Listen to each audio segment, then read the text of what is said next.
Today, we're plunging into the formidable, often perplexing world of Steve Jobs. Definitely formidable. Yeah, he was a figure of truly immense impact, someone who fundamentally reshaped our relationship with technology, and, as you'll quickly discover, a man who still ignites, well, intense debate.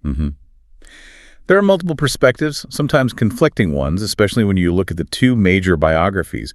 They offer distinctly different lenses. Exactly. And our mission in this deep dive is really to shortcut your understanding of that. We'll be dissecting the source material, primarily comparing Walter Isaacson's Steve Jobs, that's the official biography, and Brent Schlender and Rick Tetzelli's Becoming Steve Jobs. Plus some other insights, too. Right.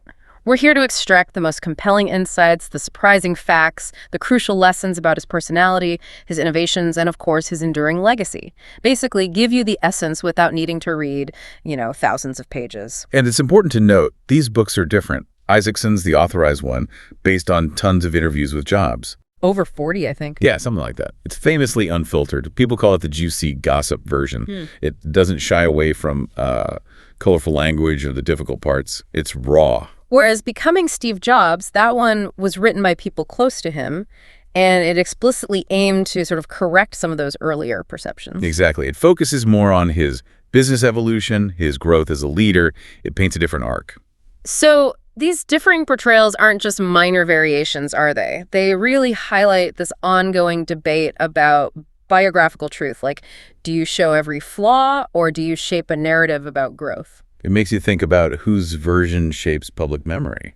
Okay, let's unpack that. Okay. Starting with Isaacson's approach, it's notoriously long, incredibly detailed. It goes into everything, doesn't it? His early drug use, complicated relationships, the search for enlightenment, even those quirky hygiene practices. Right, the diet stuff, the not showering sometimes, it's all in there. It's intimate, sometimes brutally so. And Isaacson had that incredible access, right? All those interviews with Jobs, plus hundreds more. And the key thing, Jobs apparently told him, I won't have any control. Put nothing off limits. Wow. That takes guts from both sides. It does. It allowed for a really genuine portrayal, even if it was challenging, which then makes Becoming Steve Jobs feel like a necessary counter-narrative for his friends and associates. They wanted to show the evolution. The leader he became, not just the young, difficult guy. Precisely. Okay, beyond the books themselves, let's talk about some of those quirks. The sources get into some wild details, like his belief that being a vegan meant he didn't have body odor. Which apparently wasn't shared by those around him. Not quite, no. And the stories about pseudo-religious diet beliefs, eating only leaves picked by virgins in the moonlight, or turning orange from carrots and fruit. It sounds extreme, but it connects, doesn't it? These practices, often rooted in his Zen Buddhism pursuit, they reflect this intensity. And obsessiveness. Exactly. An obsessiveness that wasn't just personal. He was an ardent vegetarian, almost militant about it. And things were either insanely great or they totally sucked. There was no middle ground. So how much did those unconventional beliefs shape his approach to business? I think profoundly. That same uncompromising intensity, that binary view, it seems to have driven his design philosophy, his demands on employees. It's all connected. Two sides of the same coin, really. Okay, so beyond the quirks, there's the famously difficult personality, abrasive. Isaacson and others paint him as emotionally unstable, a brilliant manipulator, arrogant, brutally honest. To the point of being, well, a jerk sometimes. The cafeteria line-cutting story, or telling that PR woman she looked terrible after she'd bent over backwards for him. Yeah, that midnight flower story is rough. It wasn't just being tough, it was a specific kind of harshness. Isaacson called him brittle, impatient, brusque. And that's often linked directly to his passion, his perfectionism. And then there's the reality distortion field. Ah, yes, the RDF. Borrowed from Star Trek, wasn't it? That's right. It described his incredible power of persuasion, his charisma, his conviction that could make people believe they could do the impossible. Which let him push people to achieve insanely great things. But also led to accusations that he'd take credit for others' ideas, that he manipulated people. So was it a necessary evil for innovation? Or just a character flaw? What do the sources suggest? I think the consensus is it's complicated. Many who worked with him who survived it say it pushed them to do their best work ever. The greatest ride of their lives, some said. But it came at a huge human cost. And Becoming Steve Jobs really tries to explore if that cost was always necessary for the result. There's no easy answer. So this picture of a demanding, often abrasive Steve, did he stay that way? No, and that's crucial. The sources point to a real evolution. People who knew him later in his career saw a different man. More mature, perhaps. He even expressed regret about things, like denying paternity of his daughter Lisa early on. Right. It wasn't like he suddenly became conventionally nice. Isaacson notes that. But there was growth. His commitment shifted, or rather, clarified. How so? It was always about product more than profit, and about connecting the humanities, beauty and design to technology and engineering. That core drive remained, but maybe tempered by experience. Learning from mistakes at Apple the first time and then at NXT? Exactly. He learned that success often grows out of failure, that perseverance was key. Okay, so let's pivot to that impact. We all know the basic stories, calling Bill Hewlett, partnering with Wozniak, the blue box. Right, the device for making free long-distance calls. What's really insightful about those early moments for understanding Apple's DNA? Well, the blue box is fascinating because it really was a kind of template for Apple. You had Wozniak's incredible engineering talent. A technical genius. And then Jobs' vision, his drive to actually sell it, to turn it into a product. Wozniak just built one for fun, but Jobs saw the potential. It was their first real collaboration in putting something into production. And that dynamic continued, right? Was the engineer, Jobs the visionary driver? Mm-hmm. And central to Jobs' vision was always this idea of connecting creativity with technology, making tech beautiful, intuitive. The obsession with design, packaging, interface, even the inside of the computer had to be elegant. The story of engraving the engineers' names inside the first Mac case. Which, again, almost no one would ever see. It's pure Jobs. That level of detail, that commitment to the idea of beauty and craftsmanship throughout.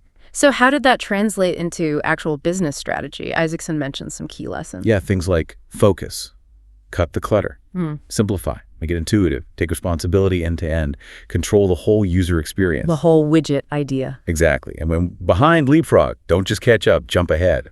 Also the crucial idea, if we don't cannibalize ourselves, someone else will. Be willing to kill your darlings. And he famously didn't rely on focus groups. No, he relied on his intimate intuition about the desires of his customers. He believed people don't know what they want until you show them. And that intuition led to, well, a revolution. The iMac. A complete departure. That colorful, translucent case, designed with Jony Ive, a partnership that would define Apple's next era. Then the iPod. Critics initially balked at the price. They did, but it completely changed the music industry. Then the iTunes Store. Which made buying music easier than pirating it. Genius, really. Solved a huge problem for the record labels while creating a massive ecosystem for Apple. It redefined consumption. And then came the iPhone and iPad building on that legacy. The iPhone, another product critics initially dismissed as too expensive, no physical keyboard. But again, consumers proved them wrong. It hinged on that multi-touch technology, the Gorilla Glass. Ah, the Gorilla Glass story. That's a classic reality distortion field moment, isn't it? Totally. Convincing Corning to mass-produce this glass they developed but weren't manufacturing on an impossible timescale. Like 6 months. Just by sheer force of will, basically telling them they could do it. It's pure Jobs, pushing boundaries, bending reality not just for employees but for suppliers, for entire markets. So after all this, he gets fired from Apple in '85. Devastating, you'd think. He later called it a relief, interestingly, freedom from corporate constraints. But he didn't just disappear. No, he founded NXT, which wasn't a huge commercial hit. But the technology was hugely influential. The Next Step operating system became the foundation for macOS and iOS when Apple later bought the company. And he also bought Pixar. Right. A small graphics division from Lucasfilm. He poured money into it and transformed it into, well, Pixar. The most successful animation studio ever. It's an incredible second act. Or maybe acts. It shows a perseverance. He learned from his earlier mistakes at Apple, from the NXT experience, about focus. You see him applying those lessons. Proving that success can grow from failure. Definitely. Then comes the return to Apple in '96, initially as an advisor, then interim CEO, ICEO. And that's when the I-Age really begins. He came back to a company adrift, close to bankruptcy. And he started cutting, ruthlessly. Canceled tons of projects. Focused them down to just a few core products. Yeah. Fewer but greater. Which led to the iMac, iPod, iPhone, iPad, and Apple eventually overtaking Microsoft as the world's most valuable tech company. An unbelievable turnaround. Absolutely astonishing. Which leads to the question, what did he see as his most important creation. Not a specific product. According to Isaacson, no. Jobs believed his greatest creation was making an enduring company. And company built to last. Exactly. A company that would keep making great products generation after generation because its DNA was focused on product over profit, on that intersection of technology and the humanities. Building the institution was the goal, not just the next hit device. That's a much bigger vision. It is. It's about legacy beyond just gadgets. And even towards the end, battling cancer, he was still mentoring people like Mark Zuckerberg, Larry Page. Yeah, passing on what he'd learned. And he had this quote summarizing his motivation. The one about contributing back. Yeah. I think most creative people want to express appreciation for being able to take advantage of the work that's been done by others before us. A lot of us want to contribute something back to our species and to add something to the flow. That's what has driven me. That's quite profound. It puts the ambition in a different light. It really does. So, wrapping up, we've seen Steve Jobs as this incredibly complex figure. Yeah. Flawed genius, yes. Demanding, sometimes brutal boss, definitely. A man with intense, unusual habits. But also an unparalleled visionary.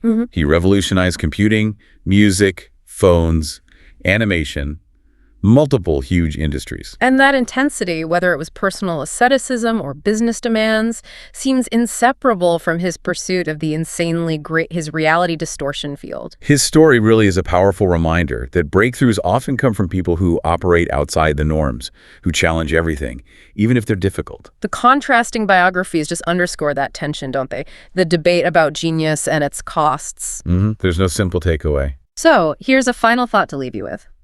If Steve Jobs truly believed his greatest contribution was building an enduring company, one that prioritizes great products and design above everything, what responsibilities do today's tech leaders have? Ooh, interesting question. Is it just about the next innovation, or is it also about continuing that legacy in terms of the values they embody and the broader human impact they champion? Something to chew on.